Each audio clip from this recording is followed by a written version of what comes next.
ಓಂ ಶಾಂತಿ. ಮಧುರಾತಿ ಮಧುರ ಶಿವ ಪರಮಾತ್ಮ ತಂದೆಯ ಮಧುರ ಮಹಾವಾಕ್ಯವನ್ನು ಕೇಳೋಣ. ಇಂದಿನ ಮುರಳಿಯ ದಿನಾಂಕವಾಗಿದೆ 13/2/2026. ಪ್ರಾತಃ ಮುರಳಿ ಬಾಪ್ತಾದ ಮಧುಬನ್. ಮಧುರ ಮಕ್ಕಳೇ, ಇಲ್ಲಿ ನಿಮ್ಮದೆಲ್ಲವೂ ಗುಪ್ತವಾಗಿದೆ. ಆದ್ದರಿಂದ ನೀವು ಯಾವುದೇ ಆಡಂಬರ ಫ್ಯಾಷನ್ ಮಾಡಬಾರದು. ತಮ್ಮ ಹೊಸ ರಾಜಧಾನಿಯ ನಶೆಯಲ್ಲಿ ಇರಬೇಕಾಗಿದೆ. ಪ್ರಶ್ನೆಯಾಗಿದೆ, ಶ್ರೇಷ್ಠ ಧರ್ಮ ಹಾಗೂ ದೈವಿ ಕರ್ಮದ ಸ್ಥಾಪನೆಗಾಗಿ ನೀವು ಮಕ್ಕಳು ಯಾವ ಪರಿಶ್ರಮ ಪಡುತ್ತೀರಿ? ಉತ್ತರ, ನೀವೀಗ ಪಂಚವಿಕಾರಗಳನ್ನು ಬಿಡುವ ಪರಿಶ್ರಮ ಪಡುತ್ತೀರಿ, ಏಕೆಂದರೆ ಈ ವಿಕಾರಗಳೇ ಎಲ್ಲರನ್ನೂ ಭ್ರಷ್ಟರನ್ನಾಗಿ ಮಾಡಿದೆ. ನಿಮಗೆ ತಿಳಿದಿದೆ, ಈ ಸಮಯದಲ್ಲಿ ಎಲ್ಲರೂ ದೈವಿ ಧರ್ಮ ಮತ್ತು ಕರ್ಮದಿಂದ ಭ್ರಷ್ಟರಾಗಿದ್ದಾರೆ. ತಂದೆಯೇ ಶ್ರೀಮತವನ್ನು ಕೊಟ್ಟು ಶ್ರೇಷ್ಠ ಧರ್ಮ ಮತ್ತು ಶ್ರೇಷ್ಠ ದೈವಿ ಕರ್ಮದ ಸ್ಥಾಪನೆ ಮಾಡುತ್ತಾರೆ. ನೀವು ಶ್ರೀಮತದಂತೆ ನಡೆದು ತಂದೆಯ ನೆನಪಿನಿಂದ ವಿಕಾರಗಳ ಮೇಲೆ ವಿಜಯ ಪಡೆಯುತ್ತೀರಿ. ವಿದ್ಯೆಯಿಂದ ತಮಗೆ ತಾವು ರಾಜ್ಯ ತಿಲಕವನ್ನು ಇಟ್ಟುಕೊಳ್ಳುತ್ತೀರಿ. ಗೀತೆಯಾಗಿದೆ, ನಿಮ್ಮನ್ನು ಪಡೆದ ನಾನು ಜಗತ್ತನ್ನೇ ಪಡೆದೆನು. ಓಂ ಶಾಂತಿ. ಮಧುರಾತಿ ಮಧುರ ಆತ್ಮಿಕ ಮಕ್ಕಳು, ಈ ಗೀತೆಯನ್ನು ಕೇಳಿದಿರಿ. ಆತ್ಮಿಕ ಮಕ್ಕಳೇ ಬಾಬಾ ಎಂದು ಹೇಳುತ್ತೀರಿ. ಮಕ್ಕಳಿಗೆ ತಿಳಿದಿದೆ, ಇವರು ಬೇಹದ್ದಿನ ತಂದೆ, ಬೇಹದ್ದಿನ ಸುಖ ಕೊಡುವವರಾಗಿದ್ದಾರೆ. ಅರ್ಥಾತ್ ಅವರು ಎಲ್ಲರ ತಂದೆಯಾಗಿದ್ದಾರೆ. ಅವರನ್ನು ಎಲ್ಲ ಬೇಹದ್ದಿನ ಮಕ್ಕಳು ಆತ್ಮರು ನೆನಪು ಮಾಡುತ್ತಾ ಇರುತ್ತಾರೆ. ಯಾವುದಾದರೊಂದು ಪ್ರಕಾರದಿಂದ ನೆನಪು ಮಾಡುತ್ತಾರೆ. ಆದರೆ ನಮಗೆ ಆ ಪರಮಪಿತ ಪರಮಾತ್ಮನಿಂದ ವಿಶ್ವದ ರಾಜ್ಯಭಾಗ್ಯ ಸಿಗುತ್ತದೆ ಎಂದು ಅವರಿಗೆ ತಿಳಿದಿಲ್ಲ. ನೀವು ತಿಳಿದುಕೊಂಡಿದ್ದೀರಿ, ತಂದೆಯು ನಮಗೆ ಸತ್ಯಯುಗಿ ರಾಜ್ಯಭಾಗ್ಯವನ್ನು ಕೊಡುತ್ತಾರೆ.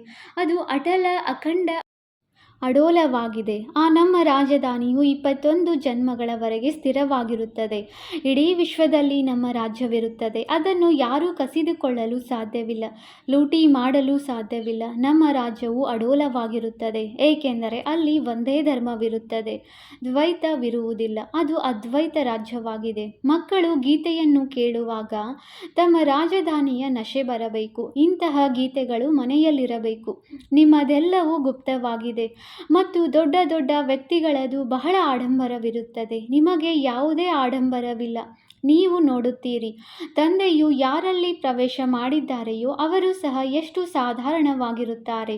ಇದನ್ನು ಮಕ್ಕಳು ತಿಳಿದುಕೊಂಡಿದ್ದೀರಿ. ಇಲ್ಲಿ ಪ್ರತಿಯೊಬ್ಬ ಮನುಷ್ಯನು ಅಸತ್ಯ, ಚೀಚಿ ಕೆಲಸವನ್ನೇ ಮಾಡುತ್ತಾರೆ.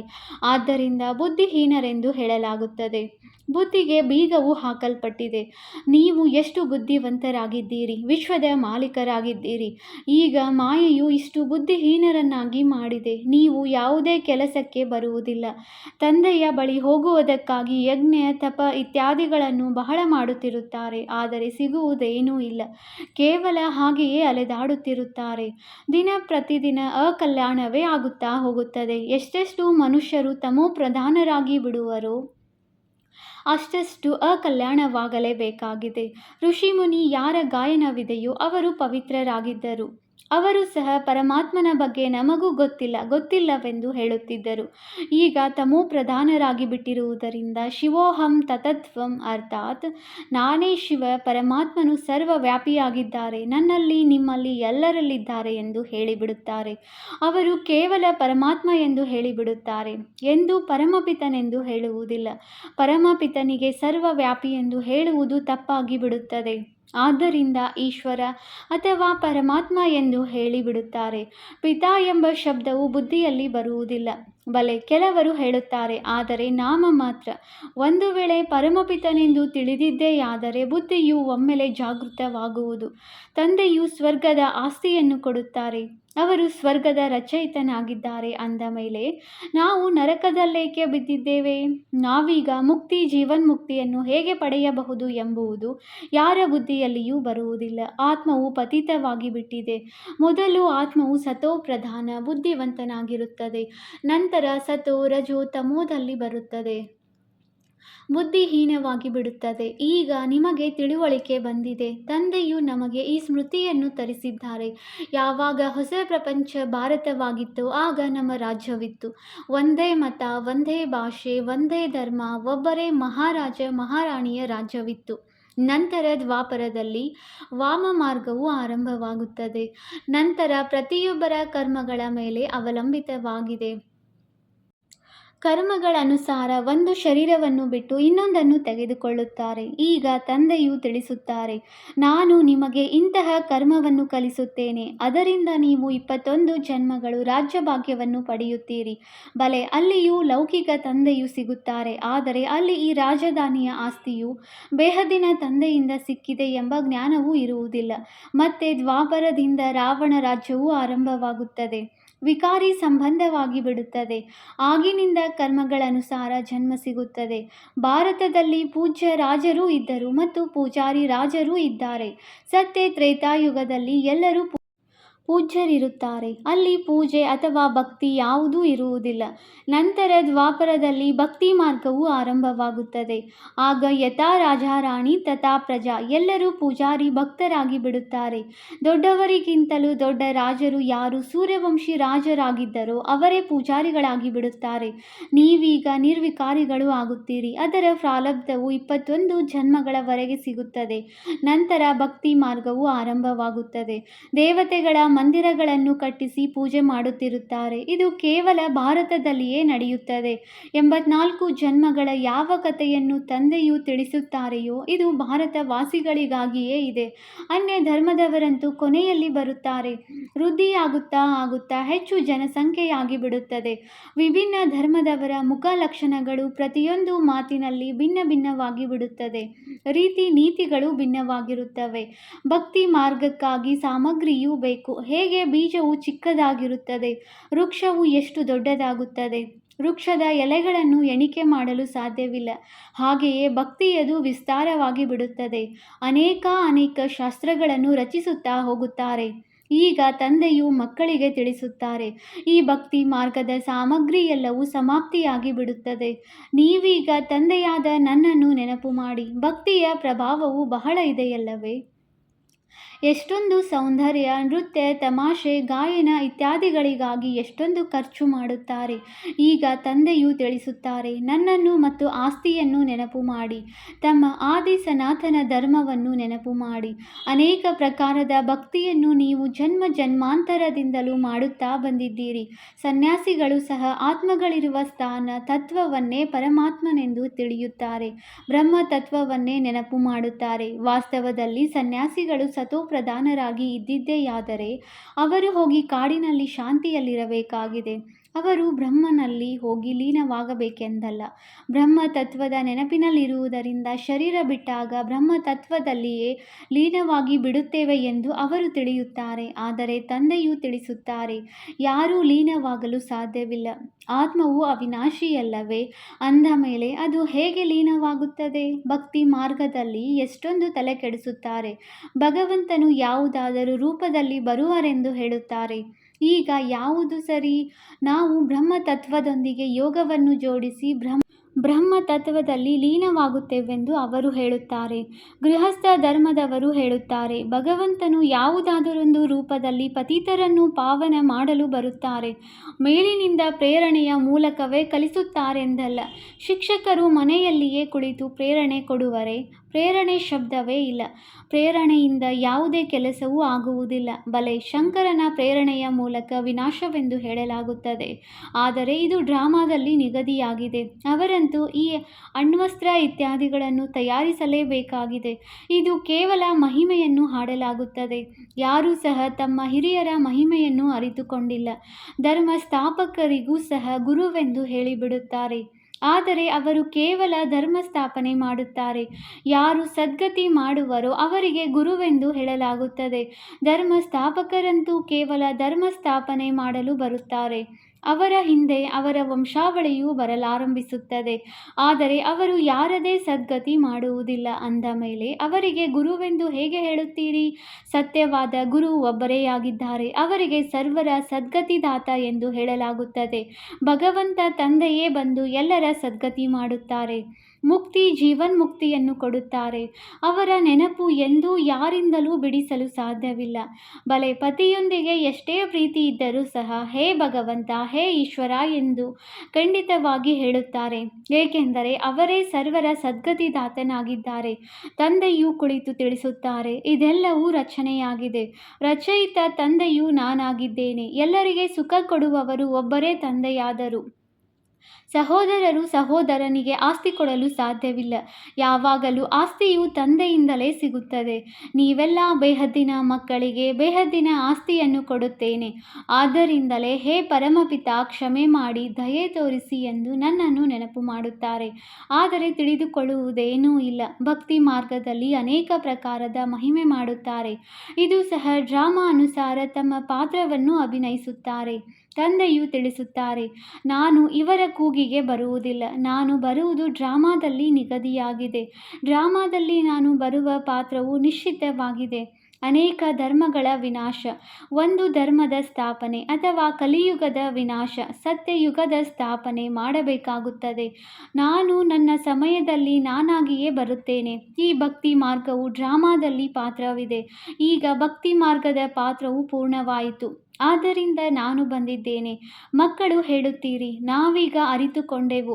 5000 ವರ್ಷಗಳ ನಂತರ ಪುನಃ ತಮ್ಮ ಜೊತೆ ಮಿಲನ ಮಾಡಿದ್ದೇವೆ. ಕಲ್ಪದ ಮೊದಲು ಸಹ ಬಾಬಾ ತಾವು ಬ್ರಹ್ಮರವರ ತನುವಿನಲ್ಲಿಯೇ ಬಂದಿದ್ದೀರಿ. ಈ ಜ್ಞಾನವು ನಿಮಗೆ ಈಗ ಸಿಗುತ್ತದೆ, ಮತ್ತೆಂದೂ ಸಿಗುವುದಿಲ್ಲ. ಇದು ಜ್ಞಾನ, ಅದು ಭಕ್ತಿಯಾಗಿದೆ. ಜ್ಞಾನದ್ದು ಪ್ರಾರಬ್ಧ ಏರುವ ಕಲೆಯಾಗಿದೆ. ಸೆಕೆಂಡಿನಲ್ಲಿ ಜೀವನ್ಮುಕ್ತಿ ಎಂದು ಹೇಳಲಾಗುತ್ತದೆ. ಜನಕನಿಗೆ ಸೆಕೆಂಡಿನಲ್ಲಿ ಜೀವನ್ಮುಕ್ತಿ ಸಿಕ್ಕಿತಲ್ಲವೇ? ಈ ಶಬ್ದವೂ ಇದೆ. ರಾಧೆಯು ಹೋಗಿ ಅನುರಾಧೆಯಾಗುತ್ತಾಳೆ. ಈ ಜ್ಞಾನದಿಂದ ಜನಕನು ಸಹ ಹೋಗಿ ಸೀತೆಯ ತಂದೆ ಅನುಜನಕನಾದನು.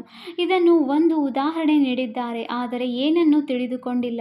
ಜನಕನು ಸೆಕೆಂಡಿನಲ್ಲಿ ಜೀವನ್ಮುಕ್ತಿ ಪಡೆದನೆಂದು ಹೇಳುತ್ತಾರೆ. ಅಂದರೆ ಕೇವಲ ಒಬ್ಬ ಜನಕನೇ ಜೀವನ್ಮುಕ್ತಿಯನ್ನು ಪಡೆದನೆ. ಜೀವನ್ಮುಕ್ತಿ ಎಂದರೆ ಈ ರಾವಣ ರಾಜ್ಯದಿಂದ ಜೀವನವನ್ನು ಮುಕ್ತ ಮಾಡುತ್ತಾರೆ. ತಂದೆಗೆ ಗೊತ್ತಿದೆ, ಈಗ ಎಲ್ಲ ಮಕ್ಕಳದು ಎಷ್ಟೊಂದು ದುರ್ಗತಿಯಾಗಿಬಿಟ್ಟಿದೆ. ಪುನಃ ಅವರ ಸದ್ಗತಿಯಾಗಬೇಕಾಗಿದೆ. ದುರ್ಗತಿಯಿಂದ ಮತ್ತೆ ಶ್ರೇಷ್ಠಗತಿ ಅರ್ಥಾತ್ ಮುಕ್ತಿ, ಜೀವನ್ಮುಕ್ತಿಯನ್ನು ಪಡೆಯುತ್ತೀರಿ. ಮೊದಲು ಮುಕ್ತಿಯಲ್ಲಿ ಹೋಗಿ ನಂತರ ಜೀವನ್ಮುಕ್ತಿಯಲ್ಲಿ ಬರುತ್ತೀರಿ. ಶಾಂತಿಧಾಮದಿಂದ ಮತ್ತೆ ಸುಖಧಾಮದಲ್ಲಿ ಬರುತ್ತೀರಿ. ಈ ಚಕ್ರದ ಎಲ್ಲ ರಹಸ್ಯವನ್ನು ತಂದೆಯು ತಿಳಿಸಿದ್ದಾರೆ. ನಿಮ್ಮ ಜೊತೆ ಅನ್ಯ ಧರ್ಮದವರು ಬರತೊಡಗುತ್ತಾರೆ. ಮನುಷ್ಯ ಸೃಷ್ಟಿಯು ವೃದ್ಧಿಯಾಗತೊಡಗುತ್ತದೆ. ತಂದೆಯು ತಿಳಿಸುತ್ತಾರೆ, ಈ ಸಮಯದಲ್ಲಿ ಈ ಮನುಷ್ಯ ಸೃಷ್ಟಿಯ ವೃಕ್ಷವು ತಮೋಪ್ರಧಾನ ಜಡ್ಜಡೀಭೂತವಾಗಿ ಬಿಟ್ಟಿದೆ. ಆದಿ ಸನಾತನ ದೇವಿ ದೇವತಾ ಧರ್ಮದ ಬುನಾದಿಯೇ ಸಡಿಲವಾಗಿ ಬಿಟ್ಟಿದೆ. ಉಳಿದೆಲ್ಲ ಧರ್ಮಗಳು ನಿಂತಿವೆ. ಭಾರತದಲ್ಲಿ ಯಾರೊಬ್ಬರೂ ಸಹ ತಮ್ಮನ್ನು ಆದಿ ಸನಾತನ ದೇವಿ ದೇವತಾ ಧರ್ಮದವರೆಂದು ತಿಳಿಯುವುದಿಲ್ಲ. ದೇವತಾ ಧರ್ಮದವರೇ ಆಗಿದ್ದಾರೆ. ಆದರೆ ಈ ಸಮಯದಲ್ಲಿ ಯಾರೂ ಸಹ ನಾವು ಆದಿ ಸನಾತನ ದೇವಿ ದೇವತಾ ಧರ್ಮದವರು ಆಗಿದ್ದೇವೆಂದು ತಿಳಿಯುವುದಿಲ್ಲ. ಏಕೆಂದರೆ ದೇವತೆಗಳು ಪವಿತ್ರರಾಗಿದ್ದರು, ಆದ್ದರಿಂದ ತಿಳಿದುಕೊಳ್ಳುತ್ತಾರೆ. ನಾವಂತೂ ಪವಿತ್ರರಾಗಿಲ್ಲ, ನಾವು ಅಪವಿತ್ರ ಪತಿತರು. ನಮ್ಮನ್ನು ದೇವತೆಗಳೆಂದು ಹೇಗೆ ಕರೆಸಿಕೊಳ್ಳುವುದು?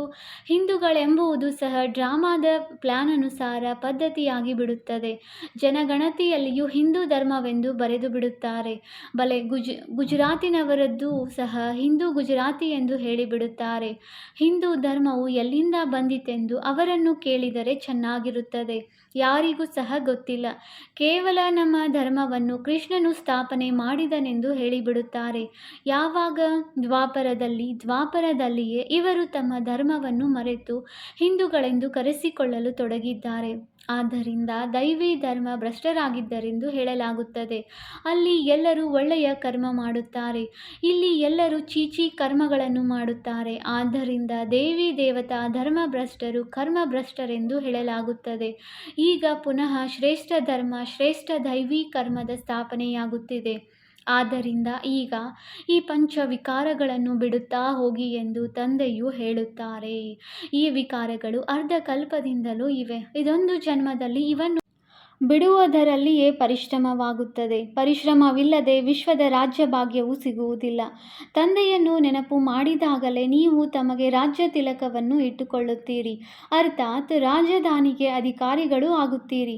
ಎಷ್ಟು ಚೆನ್ನಾಗಿ ನೆನಪಿನಲ್ಲಿರುತ್ತೀರೋ, ಶ್ರೀಮತದಂತೆ ನಡೆಯುತ್ತೀರೋ, ಅಷ್ಟು ನೀವು ರಾಜರಿಗೂ ರಾಜರಾಗುತ್ತೀರಿ. ಓದಿಸುವಂತಹ ಶಿಕ್ಷಕರು ಓದಿಸಲು ಬಂದಿದ್ದಾರೆ. ಇದು ಮನುಷ್ಯರಿಂದ ದೇವತೆಯಾಗುವ ಪಾಠಶಾಲೆಯಾಗಿದೆ. ತಂದೆಯು ನರನಿಂದ ನಾರಾಯಣನಾಗುವ ಕಥೆಯನ್ನು ತಿಳಿಸುತ್ತಾರೆ. ಈ ಕಥೆಯು ಎಷ್ಟು ಪ್ರಸಿದ್ಧವಾಗಿದೆ. ಇದಕ್ಕೆ ಅಮರ ಕಥೆ, ಸತ್ಯನಾರಾಯಣನ ಕಥೆ, ಮೂರನೇ ನೇತ್ರದ ಕಥೆಯೆಂತಲೂ ಹೇಳುತ್ತಾರೆ. ಮೂರರ ಅರ್ಥವನ್ನು ತಂದೆಯು ತಿಳಿಸುತ್ತಾರೆ. ಭಕ್ತಿ ಮಾರ್ಗದ ಕಥೆಗಳು ಬಹಳಷ್ಟಿದೆ. ಅಂದಾಗ ನೋಡಿ, ಈ ಗೀತೆಯು ಎಷ್ಟು ಚೆನ್ನಾಗಿದೆ. ಬಾಬಾ ನಮ್ಮನ್ನು ಇಡೀ ವಿಶ್ವದ ಮಾಲೀಕರನ್ನಾಗಿ ಮಾಡುತ್ತಾರೆ. ಯಾವ ಮಾಲೀಕತ್ವವನ್ನು ಯಾರೂ ಲೂಟಿ ಮಾಡಲು ಸಾಧ್ಯವಿಲ್ಲ. ಒಳ್ಳೆಯದು. ಮಧುರಾತಿ ಮಧುರ ಅಗಲಿ ಹೋಗಿ ಮರಳಿ ಸಿಕ್ಕಿರುವ ಮಕ್ಕಳ ಪ್ರತಿ ಮಾತಾಪಿತ ಬಾಪ್ದಾದಾರವರ ನೆನಪು, ಪ್ರೀತಿ ಹಾಗೂ ಸುಪ್ರಭಾತ. ಆತ್ಮಿಕ ಮಕ್ಕಳಿಗೆ ಆತ್ಮಿಕ ತಂದೆಯ ನಮಸ್ತೆ. ನಾವು ಆತ್ಮಿಕ ಮಕ್ಕಳಿಂದ ಆತ್ಮಿಕ ತಂದೆಗೆ ನೆನಪು, ಪ್ರೀತಿ ಹಾಗೂ ನಮಸ್ತೆ ನಮಸ್ತೆ ನಮಸ್ತೆ. ಧಾರಣೆಗಾಗಿ ಮುಖ್ಯ ಸಾರ ಪಾಯಿಂಟ್ ನಂಬರ್ 1, ಸದಾ ಈ ಸ್ಮೃತಿಯನ್ನಿಟ್ಟುಕೊಳ್ಳಬೇಕು. ನಾವು ಒಂದು ಮತ, ಒಂದು ರಾಜ್ಯ, ಒಂದು ಧರ್ಮದ ಸ್ಥಾಪನೆಗೆ ನಿಮಿತ್ತರಾಗಿದ್ದೇವೆ. ಆದ್ದರಿಂದ ಏಕಮತವಾಗಿರಬೇಕಾಗಿದೆ. ಪಾಯಿಂಟ್ ನಂಬರ್ 2, ಸ್ವಯಂಗೆ ರಾಜ್ಯ ತಿಲಕವನ್ನು ಇಟ್ಟುಕೊಳ್ಳಲು ವಿಕಾರಗಳನ್ನು ಬಿಡುವ ಪರಿಶ್ರಮ ಪಡಬೇಕಾಗಿದೆ. ವಿದ್ಯೆಯ ಮೇಲೆ ಪೂರ್ಣ ಗಮನ ಕೊಡಬೇಕಾಗಿದೆ. ವರದಾನ: ಕರ್ಮಾತೀತ ಸ್ಥಿತಿಯಲ್ಲಿ ಸ್ಥಿತರಾಗಿದ್ದು 4 ಕಡೆಯ ಸೇವೆಗಳನ್ನು ನಿರ್ವಹಿಸುವಂತಹ ಸಿದ್ಧಿ ಸ್ವರೂಪ ಭವ. ಮುಂದೆ ನಡೆದಂತೆ 4 ಕಡೆಯ ಸೇವೆಗಳ ವಿಸ್ತಾರವನ್ನು ನಿರ್ವಹಣೆ ಮಾಡುವುದಕ್ಕಾಗಿ ಭಿನ್ನ ಭಿನ್ನ ಸಾಧನಗಳನ್ನು ಉಪಯೋಗಿಸಬೇಕಾಗುವುದು. ಏಕೆಂದರೆ ಆ ಸಮಯದಲ್ಲಿ ಪತ್ರ ವ್ಯವಹಾರ ಅಥವಾ ಟೆಲಿಗ್ರಾಮ್, ಟೆಲಿಫೋನ್ ಇತ್ಯಾದಿಗಳು ಕೆಲಸಕ್ಕೆ ಬರುವುದಿಲ್ಲ. ಇಂತಹ ಸಮಯದಲ್ಲಿ ವೈರ್ಲೆಸ್ ಸೆಟ್ ಇರಬೇಕು. ಇದಕ್ಕಾಗಿ ಈಗೀಗ ಕರ್ಮಯೋಗಿ, ಈಗೀಗ ಕರ್ಮಾತೀತ ಸ್ಥಿತಿಯಲ್ಲಿ ಸ್ಥಿತರಾಗುವ ಅಭ್ಯಾಸವನ್ನು ಮಾಡಿದಾಗಲೇ 4 ಕಡೆಯಲ್ಲಿ ಸಂಕಲ್ಪದ ಸಿದ್ಧಿಯ ಮೂಲಕ ಸೇವೆಯಲ್ಲಿ ಸಹಯೋಗಿ ಆಗಬಹುದು. ಸ್ಲೋಗನ್: ಪರಮಾತ್ಮನ ಪ್ರೀತಿಯ ಪಾಲನೆಯ ಸ್ವರೂಪ ತಮ್ಮ ಸಹಜ ಯೋಗಿ ಜೀವನವಾಗಿದೆ. ಅವ್ಯಕ್ತ ಸೂಚನೆ: ಏಕತೆ ಮತ್ತು ವಿಶ್ವಾಸದ ಗುಣಲಕ್ಷಣಗಳ ಮೂಲಕ ಸಫಲತಾ ಸಂಪನ್ನರಾಗಿರಿ. ಪ್ರತಿಯೊಬ್ಬರೂ 2 ಮಾತುಗಳನ್ನು ವಿಶೇಷ ಗಮನವಿಟ್ಟುಕೊಳ್ಳಬೇಕು. ಒಂದು, ಸದಾ ಸಂಸ್ಕಾರಗಳನ್ನು ಮಿಲನ ಮಾಡುವ ಏಕತೆ. ಇನ್ನೊಂದು, ಒಬ್ಬರನ್ನೊಬ್ಬರಲ್ಲಿ ವಿಶ್ವಾಸವಿಟ್ಟು ಸದಾ ಸಂತುಷ್ಟರಾಗಿರಬೇಕು ಮತ್ತು ಎಲ್ಲರನ್ನೂ ಸಂತುಷ್ಟರನ್ನಾಗಿ ಮಾಡಬೇಕು. ಯಾವಾಗ ಈ 2 ಮಾತುಗಳು ಸದಾ ಗಮನವಿಡುವಿರಿ, ಆಗ ತಂದೆಯು ಯಾರಾಗಿದ್ದಾರೆ, ಹೇಗಿದ್ದಾರೆ ಹಾಗೆಯೇ ಕಾಣಿಸುವರು ಮತ್ತು ಪ್ರತ್ಯಕ್ಷತೆಯಾಗುವುದು. ಓಂ ಶಾಂತಿ.